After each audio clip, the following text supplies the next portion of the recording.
على رسلك ولا تخزنا يوم القيامة إنك لا تخلف الميعاد. Penggila harta dan pencinta dunia lebih mengutamakan dunia pada akhirat adalah orang yang paling bodoh, kata Ibnu Qayyim, paling idiot. Karena apa? Dia lebih mengutamakan khayalan daripada kenyataan. Yang khayal yang mana? Dunia. Yang nyata apa? Akhirat. Lebih mengutamakan tidur daripada terjaga. Lebih mengutamakan bayang-bayang yang segera hilang daripada kenikmatan yang kekal. Lebih mengutamakan rumah yang segera binasa daripada tempat tinggal yang kekal. Menukar kehidupan yang abadi, yang nyaman dengan kehidupan yang tidak lebih daripada sekedar mimpi atau bayang-bayang yang segera hilang. Sesungguhnya orang yang cerdas tidak akan tertipu dengan hal-hal semacam itu. Ini Ibnu Qayyim bawakan rahimahullah dalam kitabnya Uddatus Sabirin wa Dakhiratus Syakirin. Kemudian Ibnu Qayyim juga mengatakan dalam kitabnya yang lain, dalam kitabnya Ighathatul Lahafan min Masaidi Syaitan, beliau mengatakan muhibbud dunya la yanfaqu min thalathin, hamun lazim wa ta'abun daim wa hasratun la tanqadi. Pecinta dunia tidak akan terlepas dari tiga hal: kesedihan, kegelisahan yang terus-menerus, yang kedua kecapean, keletihan yang berkelanjutan, dan yang ketiga penyesalan yang tidak pernah berhenti. Jadi orang yang beriman dengan iman yang benar, berakal waras, maka ia tidak cinta kepada dunia dan tidak mau disibukkan dengan dunia. Tidak suka dengan kedudukan dan jabatan karena kecintaan manusia kepada jabatan atau kepemimpinan akan membawa kepada kerusakan. Syekhul Islam Ibnu Taimiyah rahimahullah mengatakan yang demikian bahwasanya cinta kepada kepemimpinan, kedudukan, jabatan merupakan sumber kejahatan dan sumber kezaliman. Perhatikan, ini dari Majmu' Fatawa juz yang ke-18 halaman 162.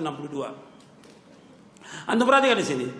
Jadi kalau ada orang yang menganjurkan orang yang ngaji atau anak-anak pondok disuruh ikut politik, ini benar nggak anjuran ini?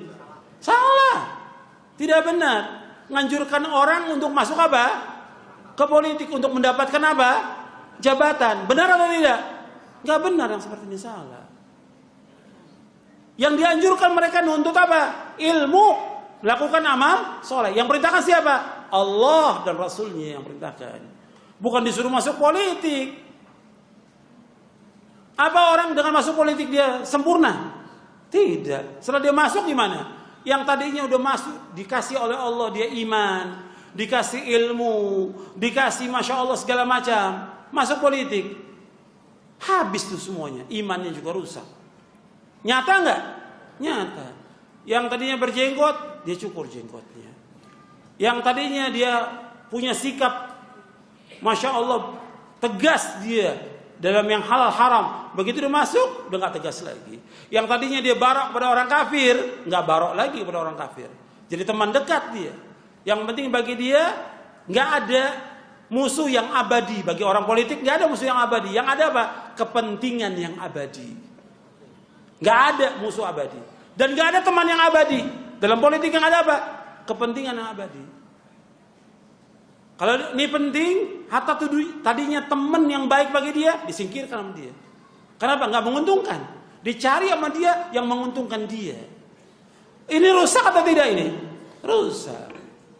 Yang Nabi khawatirkan kepada sahabat yang mulia Abu Dzar apa? Apa? Jabatan.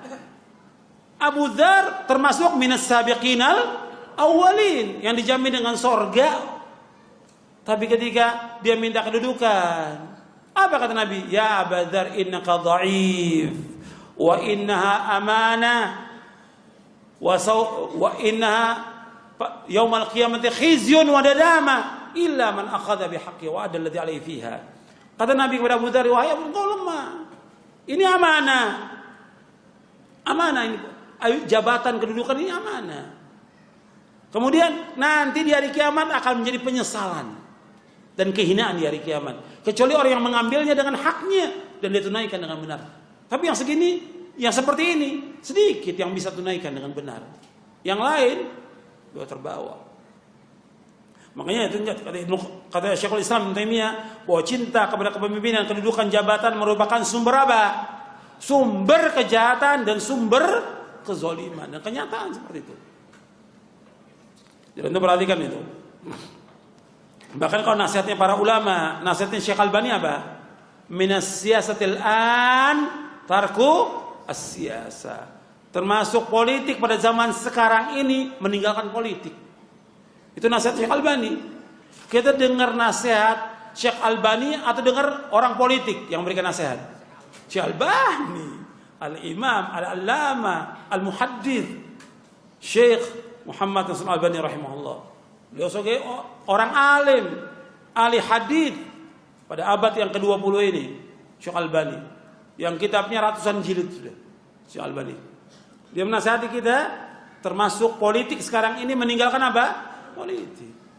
Artinya termasuk politik syar'i meninggalkan politik yang tidak syar'i. Politik yang ada ini, yang ada di Indonesia, syar'i atau tidak syar'i? Tidak syar'i. Tidak syar'i. Makanya jangan menganjurkan orang masuk politik. Jangan masukkan orang ke lubang apa? Ke lubang biawak, ke lubang buaya. Politik ini jangan rusak. Ajak orang ke sorga dengan apa? Nuntut ilmu, melakukan amal soleh, berbakti pada orang tua, jalankan agama, amanah, jalankan ini dengan baik. Agama ini amanah, gitu. Bukan dianjurkan politik.